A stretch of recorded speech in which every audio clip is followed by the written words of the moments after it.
Sejam todos muito bem-vindos à Casa 09A.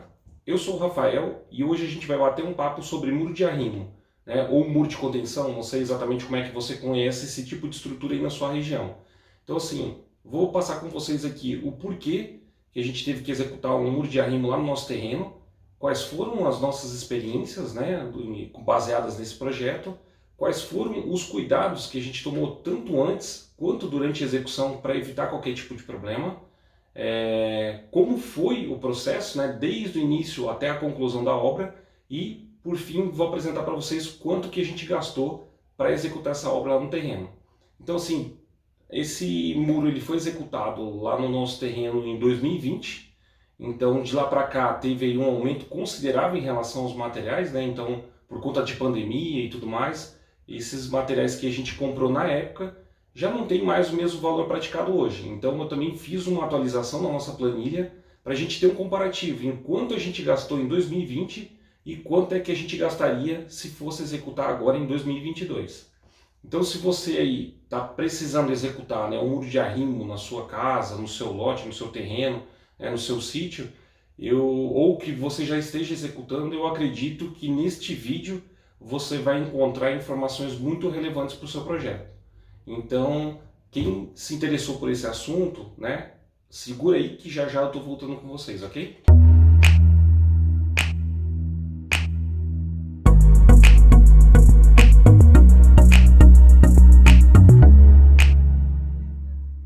Com isso, geralmente, como vocês podem observar aí, né, a antiga estrutura, tanto dessa casa aqui na lateral, né, quanto do muro aqui aos fundos, eles ficaram, tipo assim, flutuando, né, flutuando ali em cima desse moirãozinho de barro aqui que quem fez o corte acabou deixando.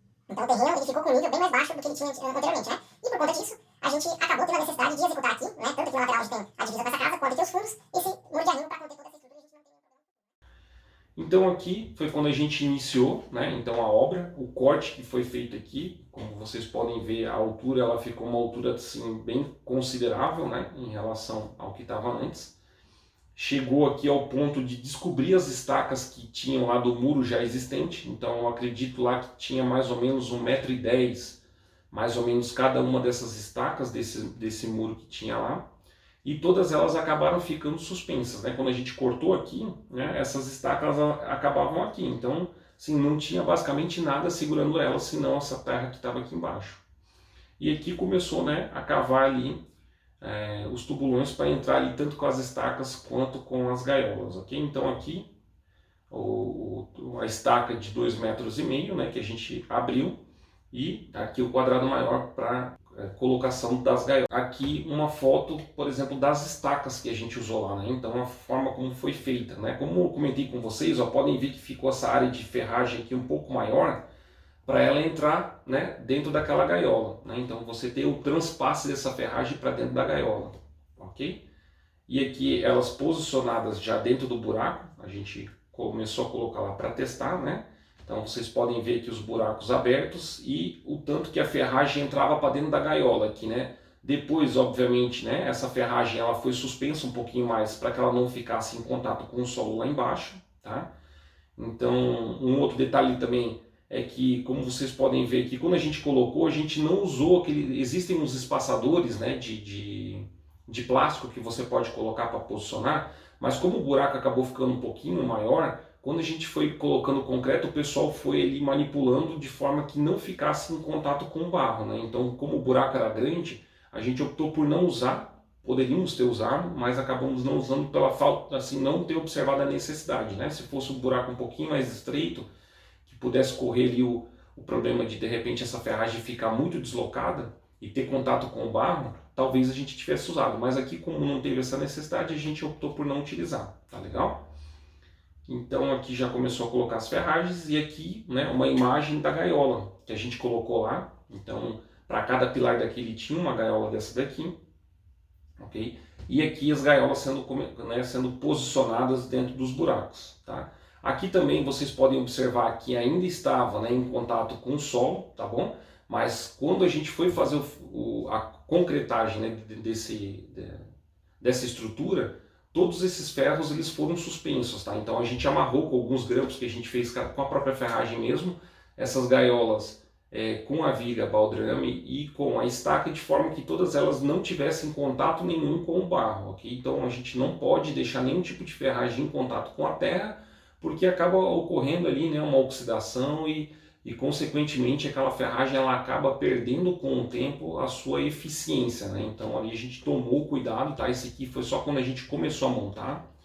Até dentro do projeto que a gente contratou com o engenheiro calculista, a gente tinha colocado com ele 3 visitas, pessoal, lá na nossa obra. Então, assim, a gente acabou usando 2 apenas e não 3, e foram em 2 momentos. Não? Então, quando terminou de fazer toda a amarração da ferragem, das gaiolas, das estacas, da viga baldrame, que estava tudo posicionado, tudo certinho, já pronto para concretar, antes da gente colocar o concreto, a gente chamou o engenheiro para que ele fizesse uma avaliação se o que tinha sido executado estava de acordo com o que havia sido calculado, tá legal? Então foi feita essa visita nesse momento. E uma segunda visita, posteriormente, foi feita quando a gente começou a amarrar os blocos para ver se estava tudo ok, tá legal? Então foram essas 2 visitas e nesse momento, né, antes da visita do engenheiro, é que a gente fez ali a adequação dessas estruturas de ferragem para que não ficassem em nenhum momento em contato com o solo. Então vocês vão ver, até eu vou passar alguns vídeos, que em alguns momentos realmente tinha, né, a ferragem encostava, por exemplo, lá no barro, mas isso tudo a gente ajustou antes de concretar, tá legal? Só para não ficar nenhuma dúvida. Então aqui, né, quando a gente começou a colocar a viga baldrame, então o que a gente fez? A gente colou o máximo que a gente podia nesses pilares que já tinham um mar, então vocês podem observar aqui que não tinha como a gente fazer exatamente parelho aqui com o muro, porque esses pilares aqui embaixo, nessas estacas, elas ficavam um pouquinho para fora, né? Então tem aqui um espaçamento entre o muro e essas estacas, e a gente fez o máximo possível para colar a estrutura do nosso muro nessas estacas e subir aqui o mais rente possível, né? E foi aí que a gente teve também um pequeno problema, não só por conta, né, de ter esse distanciamento, mas também pela parede lá ser muito torta. Então depois eu vou mostrar para vocês aqui na lateral, que a gente acabou gastando um material que a gente não imaginava inicialmente, tá legal? Então aqui, né, quando a gente estava montando aqui a lateral, né, vocês podem ver, aqui a gente já vai observar, ó, nesse ponto aqui a gente teve um problema muito grande, tá? Depois vocês vão observar pelos vídeos que eu vou mostrar para vocês. Aqui a gente já posicionando aqui então, né, os pilares, assim como, né, as estacas lá, a gente também deixou, né, como eu havia comentado, essa ferragem um pouco maior, para que quando a gente posicionasse aqui os pilares, essa ferragem ela também entrasse dentro das gaiolas, tá? Para gerar ali um reforço. Aqui, se vocês observarem aqui no canto, ó, dá até para ver a ferragem, né, da estaca passando aqui, ó. Então ela quase chega na parte superior da gaiola, tá vendo aqui? E essa ferragem aqui do pilar também, ela vai quase até a base lá da gaiola. Então fica tudo atravessado, né? Ficou ali uma estrutura bem reforçada, ok? Então aqui um vídeo, tá? Que eu gravei lá dessa estrutura. Então, como vocês podem ver, né, aqui ainda sem a preocupação, né, de tirar essa ferragem do solo, porque a gente só estava posicionando, tá legal? A gente optou também, né, como vocês podem ver, por utilizar aqui o madeiramento somente de um lado, né? Nós não tínhamos muito espaço para trabalhar aqui do outro lado onde tinha o barro, então a gente optou por fazer o preenchimento. Isso também acabou gerando aí um custo, né? E uma utilização de material bem maior do que a gente previa, né? Então acabou se cavando ali o barro um pouco além do que precisava e acabou sendo preenchido com material essa parte de trás, né? Então depois a gente vai ver com mais detalhe, mas aqui ainda a gente estava só posicionando, ó, até aqui mesmo, tá vendo? Ó, tem ainda o contato com o barro, mas tudo isso aqui foi regularizado, tá legal? Antes da gente finalizar ali com a concretagem do baldrame aqui e das estacas e das gaiolas. Então aqui já foi, né? Depois da concretagem, como eu comentei, a gente utilizou, né, um concreto pronto já, então contratamos uma empresa para trazer o concreto pronto, e aqui foi com a viga baldrame ali, os pilares e as gaiolas cheias, já depois que a gente, né, fez aquele processo de regularização. Ok, pessoal? Então, só um vídeo aqui para mostrar para vocês. podem ver que aqui gastou muito material, né? Além do que, assim, do que seria utilizado se a gente tivesse de repente optado por colocar a tábua dos dois lados, mas uma vez que a gente colocasse a tábua aqui do lado do barro, a gente não conseguiria tirar depois, né? Então assim, a gente optou por falar assim, não, vamos deixar sem e mete concreto aí. Tá legal? Então aqui já é um vídeo com a viga lá baldrame sem as madeiras, né? Sem o madeiramento. E como vocês podem observar aqui, né, para ajudar um pouco na questão da impermeabilização e para que a gente pudesse aplicar um primer ali, né, para também aumentar ainda mais a questão da impermeabilidade desse barro aqui, a gente aplicou um chapisco, né, um chapisco inicial aqui, para que não ficasse diretamente o barro em contato com o nosso muro, né? E um outro ponto, pessoal, deixa eu até voltar aqui, ó. É muito importante também mostrar para vocês que lá dentro desse nosso terreno tinha aqui, ó, essa mangueira que ela vinha do terreno do lado para dentro do nosso terreno, tá?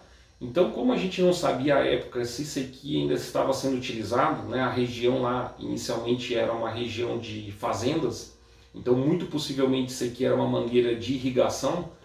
Como a gente não sabia se ainda tinha uso disso aqui ou se tinha algum problema de repente de estar correndo água por essa mangueira e tudo mais, a gente optou por atravessar ela no nosso muro, tá?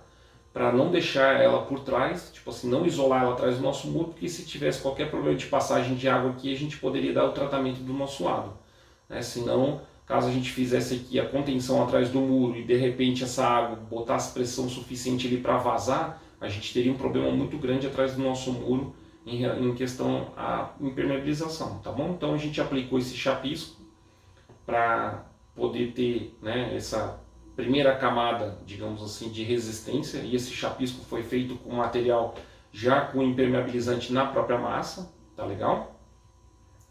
E aí a gente aplicou, né, aquele mesmo primer que a gente normalmente aplica aqui no baldrame, a gente também aplicou nesse chapisco aí para dar uma segunda camada de proteção. Então aplicamos aqui uma camada bem grossa, né?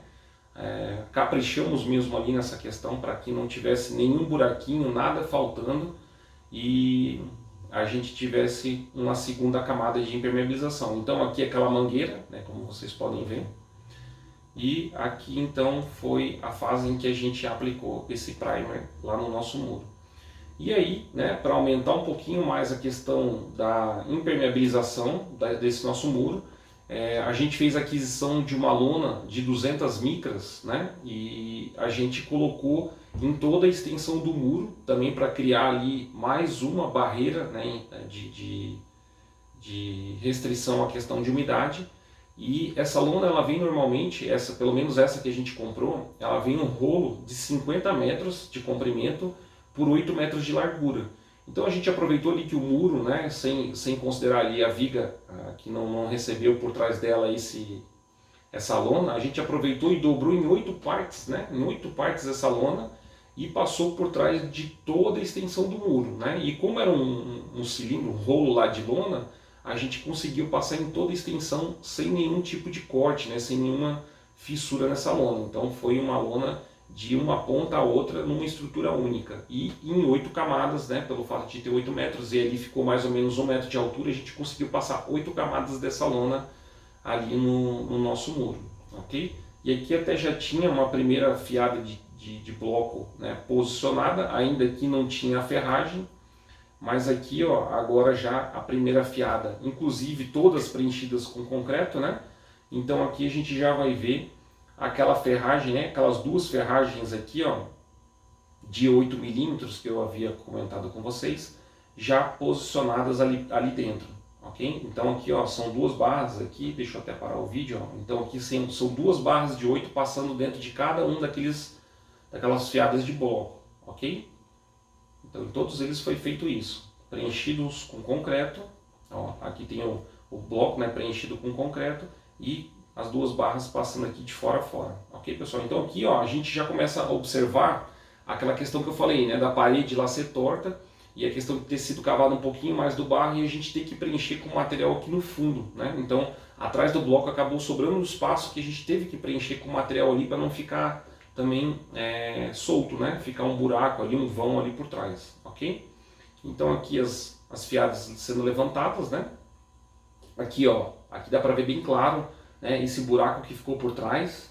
Então assim, a gente inicialmente começou a preencher com concreto puro e a gente viu que ia gastar muito, mas muito material, então a gente começou a catar ali aqueles restos de muro que eu havia quebrado lá com meu sogro, um ou outro bloco que acabou quebrando, a gente ia colocando também para complementar. Então a gente ia colocando concreto e, e essas pedras ali para que pudesse, digamos assim, auxiliar no preenchimento, que né, ali a função era mesmo só preenchimento para não ficar vazio, para também não gastar tanto concreto, né? Mas ainda assim foi muito material para colocar ali por trás, ok, pessoal? Então aqui já o muro numa fase bem avançada, né, da execução.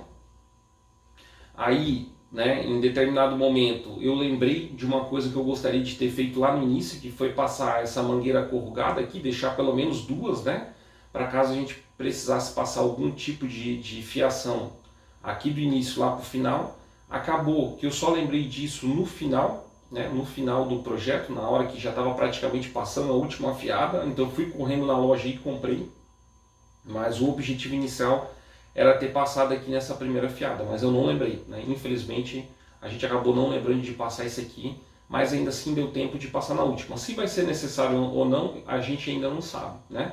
Mas preferimos deixar essa estrutura aqui e eu tomei o cuidado aqui de ficar bem rente ao bloco aqui pelo lado de fora, porque se precisar passar alguma fiação para botar alguma tomada aqui, né? Basta só quebrar um pedaço do bloco aqui e tá tudo certo, né? Não preciso aí abrir aqui sei lá, 15 metros de muro de puro concreto para poder colocar, né, uma mangueira aqui dentro para passar a fiação, né? Então teria que ir um trabalho muito maior depois se fosse necessário passar alguma mangueira ali por cima, né, ali por dentro. Talvez possa passar essa eletricidade por cima, hoje em dia a gente usa por cima da laje, né? Mas de qualquer forma a gente preferiu aí deixar essas duas mangueiras já para prever alguma coisa que fosse necessária para o futuro, tá bom? Então aqui foi o momento em que o pessoal já estava passando a cinta superior, né, já em processo praticamente aí de finalização do muro, né. Então aqui já temos uma outra foto em que eles estavam posicionando a cinta lateral e lá no fundo a gente já tinha, né, o muro praticamente concretado. E aqui a gente já pode ver algumas esperas, né, que a gente deixou, porque como eu havia comentado, a gente vai usar, digamos, essa parede aqui que foi construída para levantar a casa, né? Então essa parede a gente vai utilizar. Ok, pessoal? Aqui já o muro desenformado, então com a viga aqui em cima já pronta, né? Os pilares todos também. E aqui o lateral, né? O muro lateral também já aí desenformado. Bom, pessoal, nessa parte eu acabei perdendo o vídeo, né? Mas aqui explicando rapidamente o que foi detalhado é que, como vocês podem perceber, o nosso muro de arrimo ele termina num determinado ponto, né? Então ali foi o ponto que foi planejado para o início da parede que a gente vai utilizar para casa. Dali para frente a gente vai ter um corredor lateral, né, na casa. Então a gente optou por não fazer o muro de arrimo para não perder a largura dele, né, ali a espessura desse muro de circulação dentro desse nosso corredor, tá? Então a gente optou apenas por fazer o preenchimento por baixo do muro, como vocês podem observar nas fotos, né? A gente cavou o barro por baixo do muro e fez o preenchimento ali com os blocos também da mesma forma, preenchendo com concreto por dentro, tá? Então, como era uma altura menor, por volta de uns 80 centímetros mais ou menos, e a gente não tinha nenhuma estrutura colada ao muro ali, né, como a casa que tinha na parte de trás, ali é só um pátio de grama que não tem nenhuma pressão sendo feita ali, né, assim, com maior intensidade naquela parte do muro. A gente fez esse preenchimento por baixo para preservar a circulação desse corredor que a gente vai deixar na lateral, ok? Aqui também foi aplicado o chapisco, mas como a foto está de longe, né, e ainda estava meio molhada, aqui até não parece que foi chapiscado, mas também esse muro foi feito um chapisco bem fechado, ok, pessoal? E com o material, né, que sobrou ali, o madeiramento que sobrou do muro, a gente acabou fazendo aqui só uma casinha, né? A gente fez a casinha aqui para guardar o resto de material. Sobrou ali, acho que se eu não me engano, uns 3 ou 4 sacos de cimento, né? até o próprio madeiramento, teve madeira que acabou nem sendo utilizada, né? O pessoal foi reaproveitando, foi desfazendo uma forma e montando outras, então o madeiramento que a gente comprou acabou sobrando, e para que não ficasse no tempo, né, e pudesse ser reutilizado depois, a gente acabou criando aqui essa casinha de apoio, né, até para quando a gente fosse lá e de repente começasse a chover, e a gente fez lá só como um apoio. E aqui, pessoal, por fim, né, eu vou apresentar para vocês o quanto que a gente gastou na execução desse muro, tá legal? Então assim, como eu comentei, a gente fez em 2020, então o valor já não é mais o valor que é praticado hoje, então eu fiz aqui uma atualização dessa tabela para que a gente pudesse fazer uma comparação entre 2020 e 2022 agora, se a gente estivesse executando esse muro, ok? Então aqui em serviços eu botei aqui o valor que a gente pagou para a empresa, então pagamos aqui lá em 2020 9 mil para ela fazer, né, todo esse projeto de construção do muro. E aqui estava incluso, no caso, a questão da mão de obra, né, a questão do seguro de obra, caso desse algum problema. Então ficou a cargo e responsabilidade deles toda a questão de pessoal e a questão de repente, de seguro para cobrir qualquer problema que a gente tivesse, ok? O material a gente comprou por fora. Então o projeto a gente gastou R$ 900, então foram R$ 600 do projeto e R$ 150 de cada visita, tá? Então como foram duas, como eu falei para vocês, foi R$ 300 de visita e 600 de projeto. Então gastamos aí R$ 900. Em blocos, né, gastamos aqui 450 blocos, né, daquele bloco canaleta que foi usado para fazer o muro, e na época nós gastamos R$ 1.777,50, tá legal? Isso aqui relacionado a blocos. Aqui pregos, né, então aqui compramos 2 kg de prego na época a R$ 16,72, 14 kg de arame recozido 18, 5 kg de arame recozido de 12, né? E a ferragem, então aqui ferro, né, de 5 milímetros foram 90 barras, ferro de 6,3 milímetros gastamos 48, ferro de 10, 70 barras, de 12, 20 e de 8, 30 barras, ok? Com o valor de cada uma delas, então, como vocês podem ver, né, ferragem é um negócio que subiu muito, então assim, e até a gente, durante a execução do muro, a gente teve 2 momentos de compra de material. A gente já tinha um valor de mais ou menos 2019, que a gente tinha deixado um saldo dentro do material de construção para compra de material. A gente já tinha deixado uma compra lá em 2019, referente a uma venda que eu fiz e a pessoa optou por pagar, né, parcelado, e a gente acabou deixando esse crédito. E fizemos uma outra compra em 2020 quando executamos o muro. Então só nessa diferença de 2019 para 2020 a gente já constatou uma diferença muito grande em relação ao material. E de lá para cá ainda teve uma diferença ainda maior, né? Então tivemos aqui também, ó, outro lançamento de prego. Então, como eu falei, teve 2 momentos que a gente comprou. Então parte dessa ferragem a gente comprou em 2019, parte em 2020, e a questão de prego, arames e tudo mais também teve ali 2 momentos de compra, ok, pessoal? Aqui em relação ao concreto, nós gastamos 12 metros cúbicos para encher todas as estacas, as gaiolas e a viga baldrame. Então esses 12 metros foi para encher só o que está enterrado basicamente e a viga baldrame. O muro foi usado o material feito na obra, ok? Então foram 10 metros e meio de areia, né, para fazer toda a obra, toda a parte de concreto para encher os muros, para fazer, né, para chapiscar e tudo mais. Sobrou um pouquinho, mas foi muito pouco no final, ok, pessoal? Então foram 34 tábuas de 30 centímetros, aqui as tábuas eram de 3 metros, tá legal? Cada tábua era 3 metros. Foram 70 sacos de cimento de 50 quilos, né? 34 tábuas de 10 centímetros, também com 3 metros cada uma, tá? 4 metros quadrados de brita, 2 brochas, né, que foram usadas lá para aplicar aquele primer, tanto na baldrame quanto naquele chapisco que a gente havia feito. Aqui em outros eu botei itens pequenos que a gente precisou comprar, tá, pessoal? Então assim, não detalhei exatamente o que era, mas sei lá, tipo, por exemplo, a gente comprou lá disco de corte, então teve uma série de coisinhas pequenas assim que a gente comprou, que eu acabei juntando tudo e coloquei nesse outros aqui, que são R$ 214, ok? O conduíte corrugado, que foram 2 rolos de 30 metros, ok? O primer, os galões de primer lá que a gente aplicou, foram 2 que a gente utilizou. Filito, que foi usado na massa também, né? Foram 8 unidades, 8 sacos, se eu não me engano, ele vem com 20 quilos, né? Salvo engano.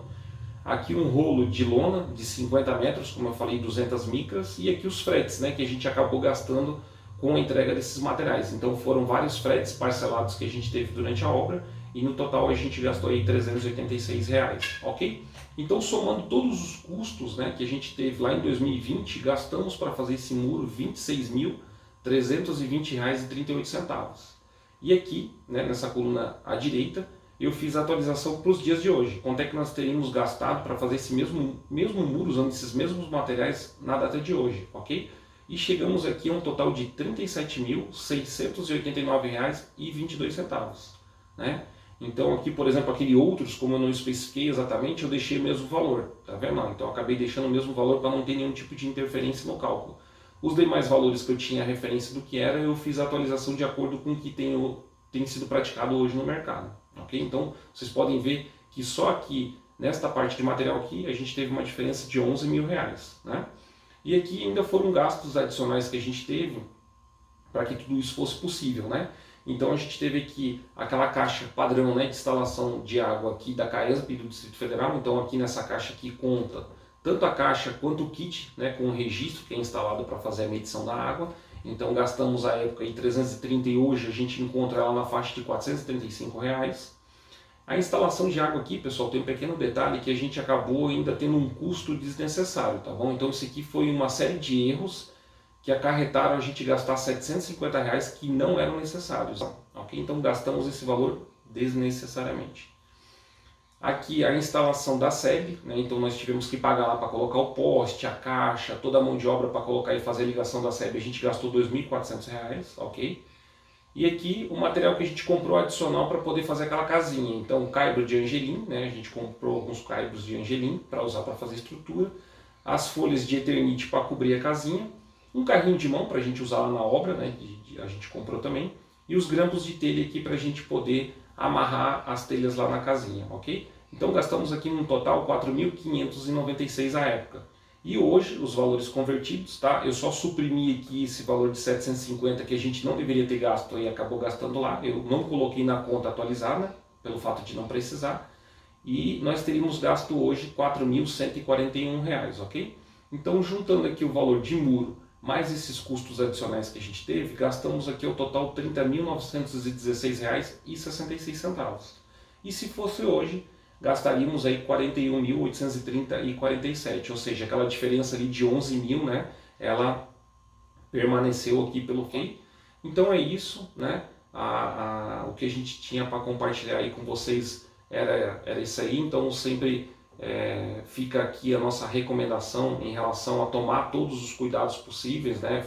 No nosso caso a gente fez o projeto, em relação ao muro ali a gente tentou fazer um serviço de impermeabilização, talvez não tenha sido, digamos assim, a melhor forma que tenha sido feita, mas foi a forma que financeiramente ficou dentro, né, do que a gente podia gastar naquele momento. Então assim, nesses 2 anos aí que a gente tem acompanhado essa impermeabilização que a gente fez lá, ela tem se demonstrado bastante efetiva, tá bom? Então assim, a gente vê que quando chove, né, o muro ele fica molhado, mas ali se pegar um dia de sol, ao final do dia ele já está completamente seco, então a gente vê que tem ali realmente uma impermeabilização daquela terra por trás, não está passando essa umidade para o nosso muro, e isso é muito importante porque parte daquele muro vai servir como base para a nossa casa. Então claro que a gente ainda vai fazer mais um tratamento pelo lado de cá, mas aquilo ali a princípio, pelo que tem sido apresentado nos últimos 2 anos, ajudou bastante. Tá legal, pessoal? Então ali também tivemos o cuidado de contratar uma empresa, né? Nem sempre a gente pode fazer isso, mas a gente contratou com seguro de obra e tudo mais para ter qualquer problema. Fizemos aquele relatório, né? Aquele relatório lá para trazer essa segurança tanto para o proprietário da casa do lado quanto para a gente e para a empresa que estava executando, né? Qualquer problema que desse, aquele material ali já serviria para a gente chegar a um acordo, né? Então fica aí essas nossas orientações e dicas para que vocês sempre tomem cuidado também, né? E espero que esse conteúdo aí tenha sido relevante para vocês, ok? Então agradeço a todos que ficaram até aqui e a gente se vê no próximo vídeo.